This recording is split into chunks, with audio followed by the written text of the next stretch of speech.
Hello student, welcome to my Prayas channel. आपका इस channel पे स्वागत है। आज हम एनसीईआरटी सार संग्रह पढ़ेंगे और एनसीईआरटी सार संग्रह में हम लोग फिजिक्स को पढ़ रहे थे और फिजिक्स में चैप्टर कंप्लीट कर लिए हैं। टोटल चैप्टर जो है कंप्लीट कर लिए हैं।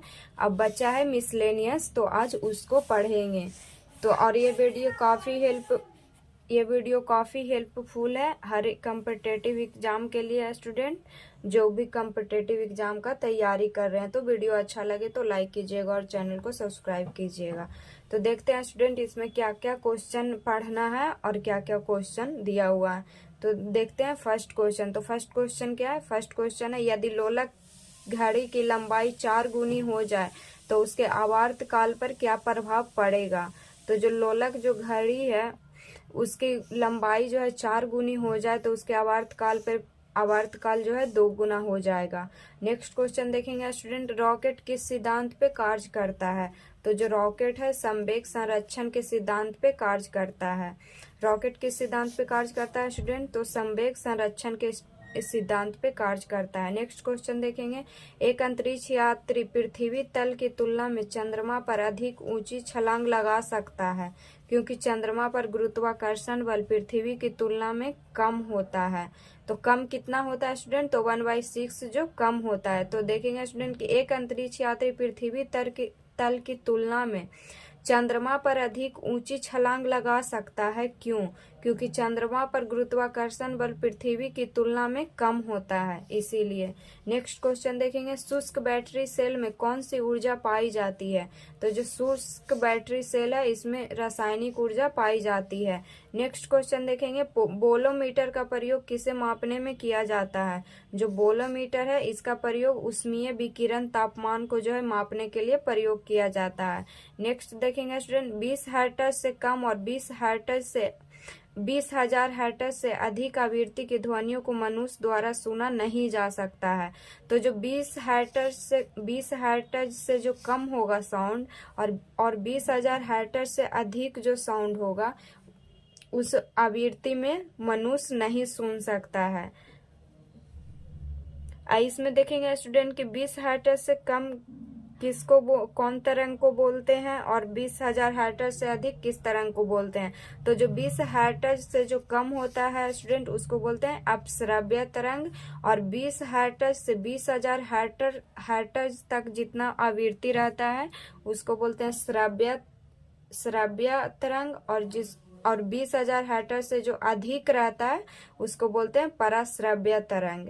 तो देखेंगे स्टूडेंट इसको फिर से एक बार रिवीजन करेंगे कि 20,000 हर्ट्ज से जिसकी आवृत्ति कम होता है, 20 हर्ट्ज से कम जिसकी आवृत्ति होता है उसे बोलते हैं अपश्रव्य तरंग, और 20 हर्ट्ज से 20,000 हर्ट्ज तक जो होता है उसको बोलते हैं श्रव्य तरंग, और 20,000 हर्ट्ज से जो अधिक होता है उसको बोलते हैं पराश्रव्य तरंग।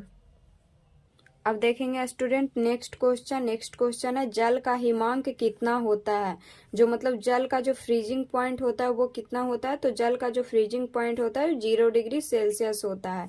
नेक्स्ट क्वेश्चन देखेंगे, यदि कोई व्यक्ति एक दीवार को धक्का देता है पर उसे विस्थापित करने में असफल रहता है तो वह कितना कार्य करता है। अगर कोई व्यक्ति जो है एक दीवार को धक्का देता है और उसे विस्थापित करने में असफल रहता है तो वह कितना कार्य करता है। तो वह 0 कार्य करता है। नेक्स्ट क्वेश्चन देखेंगे स्टूडेंट, VIBGY-OR स्पेक्ट्रम का संबंध किससे है।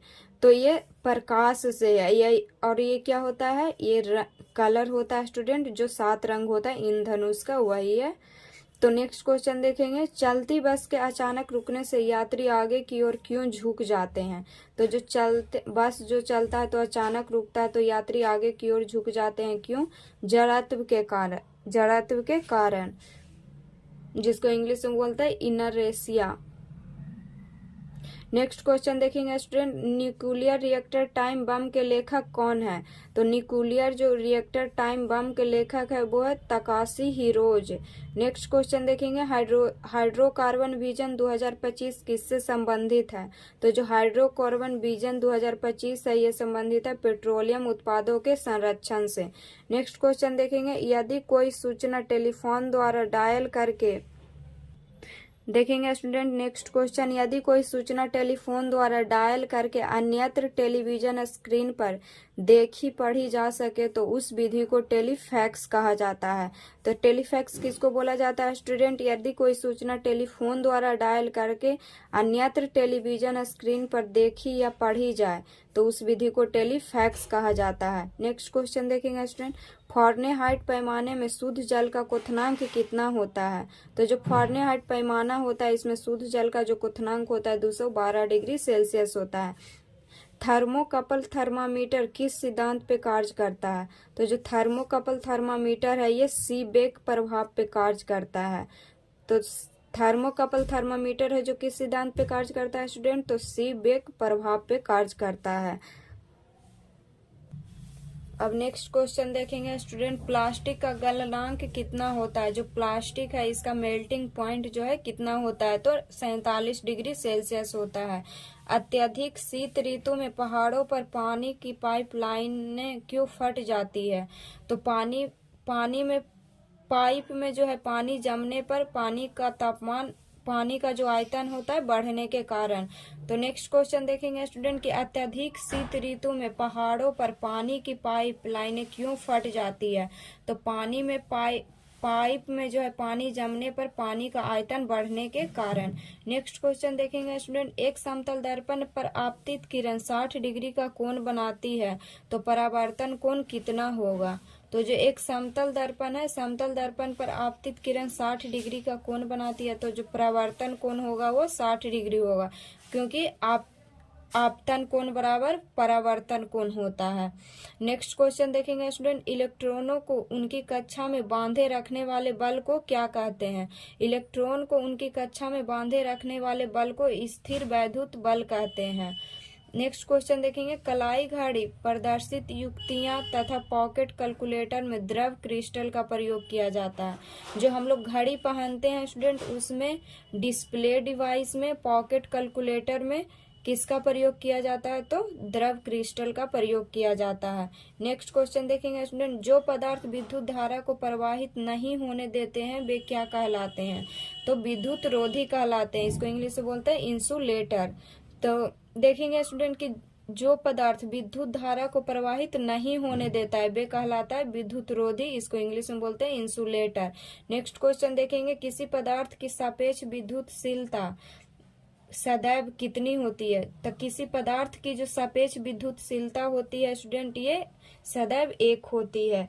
नेक्स्ट क्वेश्चन देखेंगे, किसी कांच की छड़ को रेशम से रगड़ा जाता है तो छड़ पर कौन सा आवेश उत्पन्न होता है? तो जो किसी कांच के जो छड़ को रेशम से रगड़ा जाता है तो छड़ पे धन आवेश उत्पन्न होता है। पॉजिटिव चार्ज जिसको बोलते हैं धन आवेश उत्पन्न होता है। नेक्स्ट क्वेश्चन देखेंगे स्टूडेंट, इसमें नेक्स्ट क्वेश्चन क्या है? तो नेक्स्ट क्वेश्चन है, एक सूर्य जैसे किसी तारे को नाभिकीय ईंधन में कौन आ जाएगा? नाभिकीय ईंधन में हाइड्रोजन आ जाएगा। नाभिकीय ईंधन का अगर एग्जाम्पल पूछेगा स्टूडेंट तो हाइड्रोजन है। तो एक सूर्य जैसे किसी तारे को नाभिकीय ईंधन लगभग समाप्त होता है तो वह श्वेत बौने तार में परिवर्तित हो जाता है। इस स्थिति में उसके केंद्रीय भाग का तापमान अत्यधिक बढ़ जाता है। अत्यधिक कितना बढ़ जाता है स्टूडेंट? तो 1,00,000 केल्विन बढ़ जाता है तथा अधिकांश बाह्य पदार्थ तारे से पृथक हो जाते हैं। और नेक्स्ट क्वेश्चन देखेंगे स्टूडेंट, घर्षण एवं स्नेहक के अध्ययन को क्या बोलते हैं? तो घर्षण एवं स्नेहक के अध्ययन को ट्राइबोलॉजी बोलते हैं। नेक्स्ट क्वेश्चन देखेंगे स्टूडेंट, राष्ट्रीय भौतिकी प्रयोगशाला कहाँ स्थित है? तो राष्ट्रीय भौतिकी जो प्रयोगशाला है ये नई दिल्ली में स्थित है। अब पूछ रहा है लेजर का पूर्ण रूप क्या है? तो लेजर का फुल फॉर्म पूछ रहा है। तो लेजर का फुल फॉर्म होता है light amplification by stimulated emission of radiation. तो लेजर का फुल फॉर्म क्या होता है student? Light amplification by stimulated emission of radiation. विश्व की सबसे ऊंचाई पर स्थित दूरबीन वेधशाला कहाँ स्थित है? तो जो विश्व की सबसे ऊंचाई पर स्थित दूरबीन जो वेधशाला है ये स्थित है अटाकामा पेरू में पड़ता है। चंद्रा एक्सरे वेधशाला का नाम किस वैज्ञानिक के सम्मान से रखा गया है? तो जो चंद्रा एक्सरे वैधशाला का नाम है जो ये सुब्रमण्यम चंद्रशेखर वैज्ञानिक के सम्मान में रखा गया है। नेक्स्ट क्वेश्चन देखेंगे स्टूडेंट कि परमाणु रिएक्टर में न्यूट्रॉनों के मंदन हेतु भारी जल व ग्रेफाइट का प्रयोग किया जाता है। तो परमाणु रिएक्टर में न्यूट्रॉनों के मंदन हेतु क्या चीज का प्रयोग किया जाता है? भारी जल और ग्रेफाइट का। तो भारी जल का जो फॉर्मूला होता है क्या होता है स्टूडेंट? D2O, और इसका रासायनिक नाम होता है ड्यूटेरियम ऑक्साइड। तो परमाणु रिएक्टर में न्यूट्रॉनों के मंदन हेतु भारी जल व ग्रेफाइट का प्रयोग किया जाता है। तो आज इतना ही पढ़ेंगे स्टूडेंट इस वीडियो में, कल आगे पढ़ेंगे।